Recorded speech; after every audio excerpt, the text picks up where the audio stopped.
Right, when we signed off our live deadline day video last night, we said that Celtic had probably finished their transfer business. Lo and behold, we got a late kind of signing with Cameron Carter-Vickers, the American 23-year-old centre-back, coming in on a season-long loan from Tottenham Hotspur. There's an option to buy in that deal as well. So Celtic got their kind of last gasp signing. We've got Scott and David on. Scott, we'll get on to transfers in a wee minute. First of all, bit of news from your point of view. You've become a head coach of Australian side Gold Coast Knights. Tell us about that. Yeah, agreed the deal probably about 10 days ago now. The coaching journey begins, as they say. New part of my career and my life. Obviously now I've hung up the boots. But it's really good because within this is the sort of the level below the A-League. And if I was to go into an A-League structure at the moment, which wouldn't be as a first-team manager, I wouldn't be dealing with the likes of, owners, budgets, recruitment, all those types of things that realistically, if you want to be a first-team manager, very top echelon, that you're going to have to be dealing with. So it's great to obviously have that opportunity to do that, along with obviously the tactical side of the game and the man management and leadership side. So I'm looking forward to it. Your son is at the club too, I think I'm right in saying it. How's that going to work? Probably we might as well build a house there because we're going to be 24/7. He's more or less 4 nights a week, and I'm probably going to be more than that. So I don't know how the wife's going to cope with that. But look, it's all part of my life and has been, and I've always had great support from the family. So just really looking forward to the challenge. I'm lucky now. We have games left, but I'm not in charge till the start of next season. So I get a really good look at the league and the players and just a better understanding fully how that is. And we're still in the FA Cup as well, which gives us potentially the opportunity to play A-League clubs. So it's just about recruitment now and sort of making sure that side of things go well and obviously to the style of play that you want to play. David, what kind of manager do you think Scott McDonald's going to be? Is he going to be a suit and tie type manager? Is he going to be a tracksuit? I don't think so. It'd definitely be that, Scott, surely. I'll tell you what, it's too hot to wear a bloody suit. Yeah. I think Scott will be a tracksuit manager. So a return to Celtic Park beckons then, Scott, in the future. Is that the goal? Future Celtic manager we're talking? Look, I've lived the dream once. If you could live the dream too, then you've done more than won the lottery, eh? So look, for me, I'm very ambitious in what I want to achieve, and that's why I wanted to go down this. I'm doing my pro license we talked about with the SFA at the moment. So one step at a time, guys. We've got to get it right here first. So it's all about the process and learning along the way. It's first role. So I'm very open-minded and just wanting to learn and have the experience. Well, I'm sure I speak for me, David, and everyone else on the channel wishing you all the best, Scott. I'm sure you'll smash it. In terms of Celtic, we'll move on to them. Transfer business, as I say, Cameron Carter-Vickers came in late last night. Our third deadline day signing, along with, and wait for this, guys, Georgios Giacomakis and Felipe Jota. I'm not going to ask if you know much about them, Scott, but what did you make of the deadline day business we did? Really positive. I've actually done a bit of homework on them, guys. I've been looking through, obviously, their highlights and whatever else, and obviously their records, which obviously our striker, I'm not going to pronounce his name just yet. I'm going to have to work on that one. I know Postecoglou, but I'll get there with the new one. But look, there's no question needed firepower with Edouard, obviously leaving the football club, and Lee Griffiths. So it's good to have someone else with the calibre. The last season under his belt that he was top scorer in the Dutch league. So look, for me, he's an all-round player from what I've seen. Very physical type, will lead the line, a proper number 9, and good competition for Kyogo. I really see Kyogo now after the weekend. There's only one place for him. He's got to play through that middle, and I think Ange more or less stated that at the end of the game itself that. He felt that, he should have played him there. So I think we'll see him a lot more doing that. Really excited about seeing Jota as well. I think he's got real potential. He's one of them, though, on his day. He could frustrate you as well. But what I really like about him is how positive he looks when he gets the ball. He wants to go right at people and beat them, which is certainly a Celtic player. We all know that, from previous history of having wide players. It's always, they get people bums off seats. So I think he could certainly be one of them as well if he gets a good run in the team and, an adequate replacement for obviously Ryan Christie leaving the club as well. David, your thoughts on those two Scots mentioned and Carter-Vickers as well? Yeah, I think it's as good as we probably could have hoped for on deadline day, really. We couldn't have expected 5 or 6 signings. That sort of prediction was pretty nonsensical for me. It's not the way Celtic tend to do their business on deadline day. I think it came at a good time. A couple of days after Ibrox, gave the club a chance to freshen things up and try and get some morale going around the support. We got the new centre-back we needed. And importantly, these loan deals come with options to buy, which I think eases a lot of supporters' main concerns with loan deals about how they sort of go against squad building and things like that. I think there's an intention there that if the player does well, we can sign them permanently. So, pleased. Didn't know a lot about Jota before he signed. Obviously, he's featured pretty semi-regularly for Benfica, which is a positive sign. They're a very, very talented football club. Carter-Vickers has got vast experience in the Championship. He should be a solid addition to what we have here. He was also featuring for Spurs in the Europa League the other week there too. So, and the other one, Giacomakis, I don't know a lot about. Obviously, we go by stats, being the top scorer in the Eredivisie last season. So these players come in with such positive vibes about them for me. I think it just helps add to the depth we have. And I think when you look at the job that needed done back in May, go back to even before Postecoglou was appointed, we were all saying how hellish a job it looked, how massive the rebuild was. I think for a first transfer window, I think it's been very positive, and I think you can see the team looks a lot more refreshed than how it ended last season. Yeah, I mean, I would agree with that. Agree.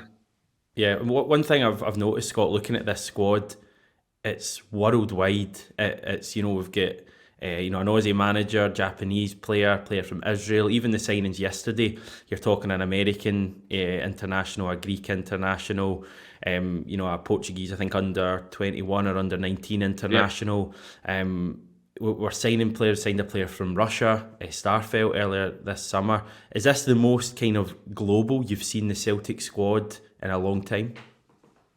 Yeah, in a long time, most definitely. But the good thing that for me as well, there's still that Scottish feel to, the team itself as well, and I think that's very important within the club that it has that people who understand the football club and can obviously, bring that over to the new signings that have come to the football club and an understanding of what it is to play for Celtic and the expectations that are upon them when they're at that club. So I think that's very important. But yeah, without question, I think Ange has scoured, the world looking at these players, and they all come with good pedigree, don't they? And at this moment in time, that the ones that have featured, it's all been very, very positive.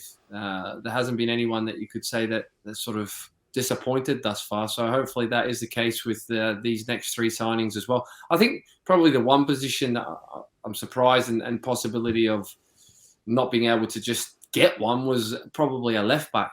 I know Juranovic played there on the weekend, but I think everyone expected him to be playing more as a right back, coming in and being that competition for Ralston. But as it looks the opposite of that. He's going to play more on that left-hand side to start with. That can change, obviously, with Taylor there as well. But I thought probably a natural, left back would have came in.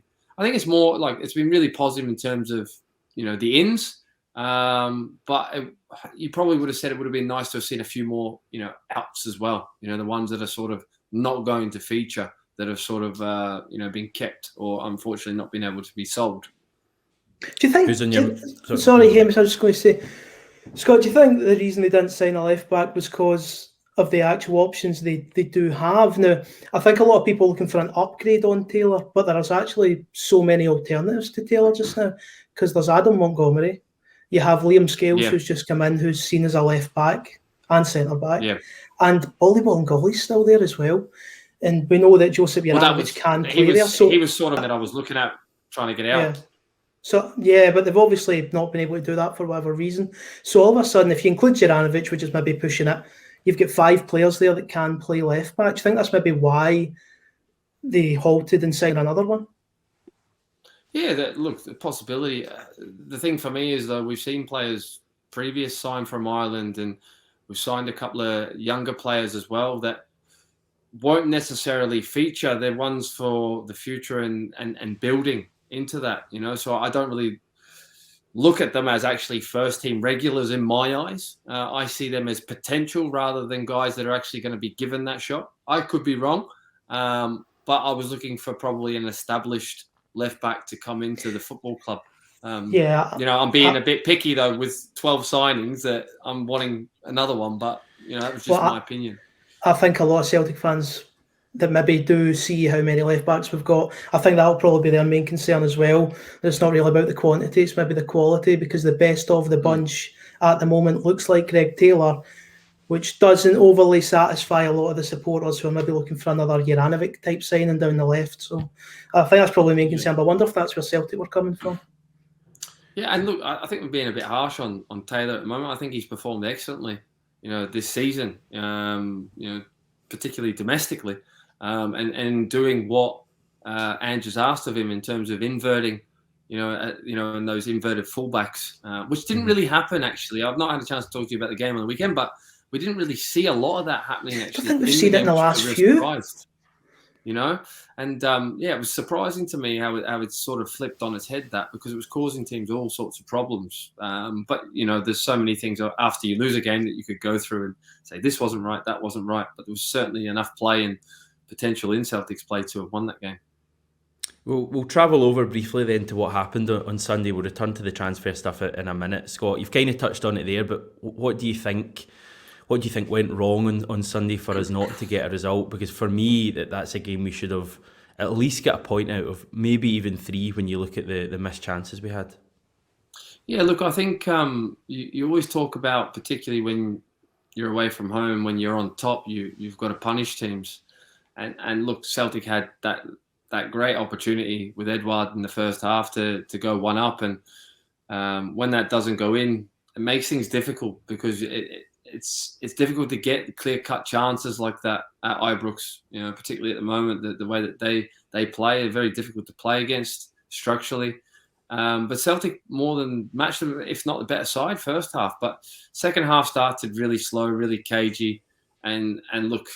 Set pieces are always so important in big games, and to be done by one, it's always disappointing, because you work on these things meticulously during the week, and to get done by one, it's a sucker punch. So, look, there's still a lot of football to be played, and it's been really positive. If we look back at the first game of the season and where Celtic were as a football club, you just touched on it earlier in terms of personnel that wasn't there. Performances leading into that game, and then losing the first game at Hearts, it was all doom and gloom. Since then, it's been step by step progress, and it continues to go that way. And this won't deter Ange or his philosophy or his players. He'll keep banging the drum, and it will be positive, and hopefully they just get back on the horse this week and start with a positive result again, and then a performance, and move on from there. David, I thought it was a really frustrating afternoon. I think we'd all agree with that was a game for me we should have taken something out of. Obviously frustrated at full time, pretty annoyed. Kind of got over it quite quickly. I rewatched bits of the game, and for me, that first half we controlled. I think second half, to be fair to them, they probably controlled most of that game. But then, even then, we have, for me, 3 really good chances in the second half that could all be goals on another day. Yeah. I don't really remember them, other than the Ryan Kent shot that hit the post. I don't remember them having much in the first half that troubled us. So I think Ange admitted to not playing Kyogo up top as being one of his big errors. So I don't think we'll see that again. I think from now on in big games it'll be Kyogo up top, and it gives me much more of a good feeling going into these games. But in general, David, I feel kind of all right about where Celtic are at the moment. Sure, it's disappointing to lose to a Rangers team with no manager, at Ibrox. But I think in general, this is a Celtic team that are going in the right direction. There was always going to be hiccups, and it's all about how we respond now. I thought first half we were superb. I thought we dealt with the occasion really, really well in front of such a hostile atmosphere with no Celtic fans. This is a team that's meant to be so far ahead of us, so they keep telling us.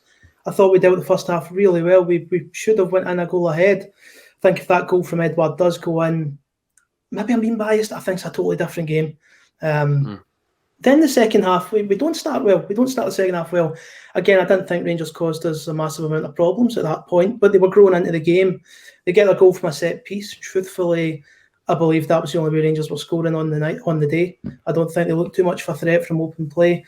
And then, like you say, moves the Kyogo through the centre and we start creating, getting in behind them. There's a lot of positives that was so difficult to see just after the game because of the result. It reminded me a bit of, you know what it reminded me of? Back when Neil Lennon first took charge and he won a couple of derby games, and we could see that our dominance in the fixture was waning. We could clearly see it, but we won the games, and we at the time were saying, you can't beat us at our worst. Brilliant. But the Rangers fans were telling us, well, we're getting better, we're getting there. I think truthfully we could see that. We could see it, and eventually they started getting a stranglehold in these games. If you're a Rangers fan, I don't think, outside of the result, you can take a lot of massive positives from their performance against us. I think it's a bit of a role reversal. I think you can see signs of their dominance in the fixture ending. I think it's going to be a really difficult test for them to win at Celtic Park in January. So I think we have to try and keep the head, not get too carried away with the fact we've lost one derby game. It's a very, very tough match going to Ibrox. Always is. Predictions are 4 or 5 goals. Nonsense was never going to happen. But I thought the performance was really, really positive. Scott, what interests me was I thought the game, the build-up sort of reminded me a bit of when Tony Mowbray first came in and we were playing some good stuff, and then we went to Ibrox in that first game and we were the team that had a lot of confidence. I think Rangers had dropped some points. Ended up losing that derby 2-1. A couple of defensive mistakes. There you go. Lost the game. Yeah. How long does it take the squad, especially for a build-up the way the game we had just was, how long does it take the squad to sort of move on from a game like that when there was so much confidence going around? Do you feel after the next game it's already out of the memory, or does results like these sort of take a while to get over? Look, I think till the next game, I think you need to get it out your system quick, and you want to get that next game over with very, very quickly, or get it underway rather, and just get playing again, and really go and punish the team you're going to go and play against, and build back to where you were. I think that's just where you're at. You just want to forget that game, and let the fans forget about it, and you just keep moving forward and trying to. If you don't get the result in the next game, then obviously it's massive pressure, and you, with fans being back and everything being so positive and how it twists so quickly, you do need to come back, and it needs to be the right result. This weekend coming, it's all about the result for me. Performance would be fantastic on top of that. But as long as they get 3 points, and then you keep building from there as a manager, as a team, and as a club, and you keep moving into game after game. And like you said, it's not till January that they play against each other again. So in terms of the league, so you've just got to focus on one game at a time now, and just keep trying to catch them. And look, for me, I said all along, both teams are going to drop points during this season. I don't see either team being that invincible. I think the away games are going to be very, very difficult, particularly with fans now back at the stadiums. All these teams are going to get a massive lift, at home. And when the bad weather starts to come in, the pitches start to deteriorate. It's going to make things difficult, So there's going to be a lot of ups and downs throughout this season, I feel, guys. Yeah, I think Scott's bang on. I think it's just momentum now, really. Trying to build up around the results. And to be honest, Hamish, I think it's important we don't obsess too much over the Rangers fixture and the fact we haven't won in however many games it is now, because I think the signs are positive. And we just wait for the next one to roll around. I'll be very surprised if Rangers were to come to Parkhead and beat us. I think we're looking in very good shape just now. No, obviously, we're going into an international... sorry, Scott, you go. No, sorry to jump in, Hamish. I'll just say, I think you're right. In terms of not winning that game, there was a lot learned from the game, though. And Ange would have learned a hell of a lot about his players, how they dealt with the occasion, his tactics on the day as well, what he could have done better. So from that, you go and win it. Everyone wants you to win it. And we all wanted Celtic to win the game, and just flowing on to the next game and going, right, we're in a great position. But in terms of not winning it, new recruitment coming in, but also even like the Kyogo decision, not playing him through the middle. It's a big learning curve for Ange, and he's seen that now, in terms of his movement and how it kills, even Rangers and other teams. He tried to accommodate Edouard, which you now look at it. It's great in hindsight to say this. Well, he's not stayed at the club, so why did he play? And same with Christie. But again, it's always about learning this management, and he would have learned a hell of a lot from that, from his team, and for what he'll do going forward, which is great. And talking about going forward, we're now going into an international break. I think, as you said, Scott, you would ideally have wanted the game, a game tonight or whatever to get that out your system. From a supporter's point of view, I kind of feel it's maybe not a terrible time to just kind of pause and take stock of our start to the season. Plenty to work on, I think. We are 3 points behind, in the league. We've obviously gone through in the Cup so far. We're into the Europa League. I think it's been quite a good start to the season, but still plenty to be worked on. We go into this international break, and we've already mentioned the extent of the Celtic squad, just how worldwide it is. We've got players like Tom Rogic, Kyogo, I believe, travelling off to play international football. We don't think in Australia, Scott? No, they're actually going to be based in Qatar due to COVID regulations. The Australian national team just wasn't able to be endorsed to come over to Australia. They're not letting anyone in here, guys. It's full lockdown, and no one's allowed out. You need special exemptions to actually get out of the country. So they had to set up stock in Qatar, and I think the majority of all those group matches now are going to be played there just to try and get through them, to ease the pressure of the qualification round for the World Cup. So not Australia, not Japan, still Qatar isn't next door. We've got, I think, Juranovic is playing, or certainly in the Croatia squad, they're playing in Moscow tonight. The European-based players have 3 games over the next week or so a lot of football to be played. How hard did you find it, Scott, playing, in Scotland, or playing specifically with Celtic, and having to travel around the world to play in Australia? Did it feel like it kind of took its toll on you playing or travelling, that amount of distance? I think looking back, yes, it probably most definitely did. I think at the time you would have said no, just get on with it. There was a couple of crazy occasions. I played a game on a Saturday at Celtic Park or away from home, and then I would get straight on a plane down to London and fly bang, bang, bang straight to Melbourne for a game that was on I think it was a Tuesday night. So you ended up getting there Monday morning, played on the Tuesday night, first flight, bang, straight back. Ended up getting into the UK on Friday morning, trying to get ready for a Sunday game against Rangers, funny enough, an Old Firm fixture. And you're going into that. And I remember, because I missed a header that day from, I think, it was Willow Flood's first game. Yeah. And that was the game, and I was jet lagged as hell in that game. No excuse, still should have scored it, but that was a sitter, Scott, an absolute sitter.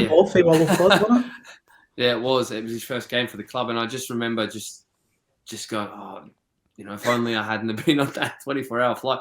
And there was another occasion when I played against Nakamura in Japan as well, and had to fly back. Thankfully, if you're going into a home game after that, you're always a lot more pleased than rather than going away from home, because you knew going away from home it was going to be a lot more difficult. There was a lot more hard work had to be put in off the ball. When you played at Celtic Park, you dominated 9/10 of the possession. It was just about being in the right places and just trying to get through the game and use your experience at that point. But yeah, it's not easy. It's not easy, guys. But look, there's no excuses, because the guys now, they get everything to make sure that they're, in terms of their recovery. And Australia even went as far as giving the boys these UV light goggle sunglass things to help recover. I don't know what it's meant to do, but they're coming up with all these special gadgets now that's sort of, making little of the excuses to get off and not feel great when you come off. So, and you fly business class, so it's not too bad. What do you think, David? Would you be up for that, playing in Scotland and going over to play for Australia? If MD wants to give me a game, I'll give it a bash. But it sounds brutal. It sounds like some schedule. You can see why players return in these fixtures and just don't look the same for their first game back. It's gruesome, really. But it's just the life of the modern day footballer, Hamish. That's what they have to get through. Well, it's Is it quite worth it, pressurising, Scott? guys.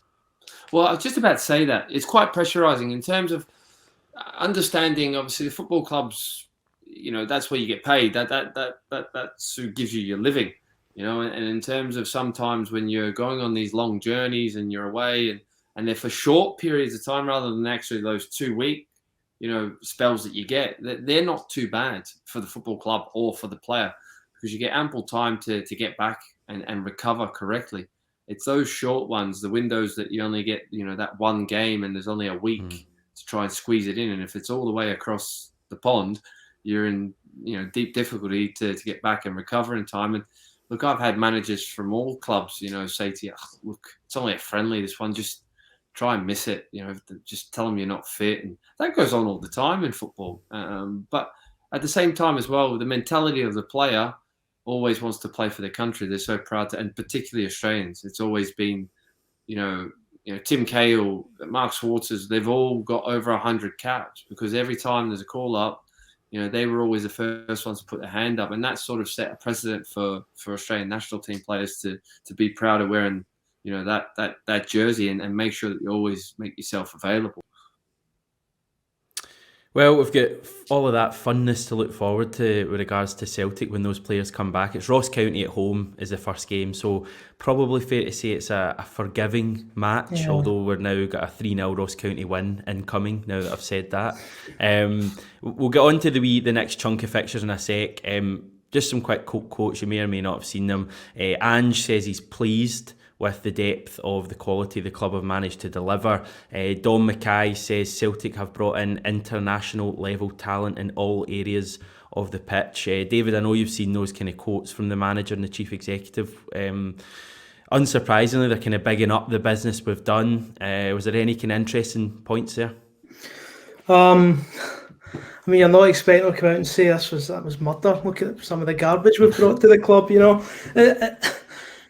They have to big up what they've done, and I actually think they're quite right to on this occasion. It was a hell of a job over the summer. I think there's an understanding from the support and probably the club that it's not over just yet. I think January is going to be another big month. I think they're going to have to tweak a couple of positions there. For me, the central midfield area still needs a wee bit more depth. But you've got to be quite happy what we've done, Hamish. We've been bigging up so many of the new signings. So I don't think you can then turn around and say the club have had a bad transfer window or they should have done X, Y, and Z in the transfer window. I can't imagine it's an easy thing to pull off a transfer for a player from the J League or, like Starfell in Russia. I'm sure a lot goes into it. So I'm pleased. I'm pleased as a Celtic fan. It's one of the most productive windows I think we've had in some time. And I think the chief executive, for his first window, has every right to be giving himself and the club a few pats in the back. Scott, upcoming fixtures: Ross County at home, Real Betis away, Livingston away, Wraith Rovers at home, Dundee United at home, Bayer Leverkusen at home and Aberdeen away. 7 fixtures until the next international break. What do you make of that? They're quite glamorous, a lot of big games there for us. It's great, isn't it? Fantastic that, we're in the Europa League once again. Some big fixtures to look forward to. And it'll be a great experience, great learning curve for all these new players, playing for Celtic, and knowing what it's like to play at Celtic Park on a European night and the pressures that come with it and playing against elite competition. I think that's important. Now that they're getting the opportunity to learn the process of how that is playing for Celtic and building into hopefully next season, hopefully they can be positive and competitive and do well. Look, I think it's a free hit. Just making the Europa League this year, I think, was a real positive in itself. I don't think a lot of people would have even thought that was, going to be the case after the exit of, the early exit from the Champions League qualifiers, that Europa League was going to be something that Celtic would be making. So I think it's just a positive that they're there. And obviously, we all know once we're there now, you want to win games and want to get through to the next round. But I think, for me, the full focus this year has got to be the league, guys. It really does. For Ange, particularly being his first season at a football club as well. Yes, Europe's fantastic, but it's all eyes on the league. And in between all those 7 fixtures, the one that really sticks out at me at the moment is that one Livingston away. Yeah, it's been a tough fixture in recent years for Celtic. It's always a tough fixture for the Old Firm going to them, on their AstroTurf pitch, which I absolutely can't stand. It's probably one of the worst Astros that are in Scottish football. It's that thick and so slow, which makes it difficult for good teams that like to pass the ball, and they know that. So that's really going to be a difficult one, particularly with a lot of players that are new to Celtic as well and probably haven't played on it. So that's going to be the big test for me. And I always said the away games are going to be the sticking points for both teams and who's going to come through them the best. David, it's a strange world when you're more worried about Livingston away than Real Betis away. But that's genuinely how I feel as well. Yeah, 100%. Totally agree. The league's the main priority. I think that's, it's got to be, every time you lose the league, it's the number one priority the year after. Europe's just icing on the cake stuff. I actually think that Postecoglou has managed his remit for Europe already, just getting back into the Europa League. Anything else, a bonus. These league games are so crucial. We have to keep in touch with Rangers. If we can overtake them for the next derby, great. But we need to go on a run, and results like Livingston away, a place where Rangers keep winning, by the way. They keep getting the results there, so we have to do it as well. Just a massive fixture for us. I'm really looking forward to these games. I think there's a lot of games there that will help you very swiftly move on from what happened Sunday, so can't wait. Hopefully this international nonsense just ends pretty soon and we can get back to the proper stuff that matters, Scott? Absolutely. The domestic stuff and enjoying the Europa League campaign and hopefully getting some big nights at Celtic Park again with the fans in there and hopefully causing some upsets along the way. Definitely. David, Scott, thanks so much for your time once again. We'll regroup in a week's time and see where we're at. Thanks everyone for tuning in. Now, usually I just end these videos, but I want to put a wee shout out for subscribers. I think we're firmly closing in 20,000 guys. I think we're about 450 or so away from that. So if you're watching this, maybe you're an Aussie fan who's just found the channel and hasn't yet subscribed to us, give us a wee sub, help us over the line. We want to get to 20,000 as soon as possible. So thanks very much everyone, take care and hail hail.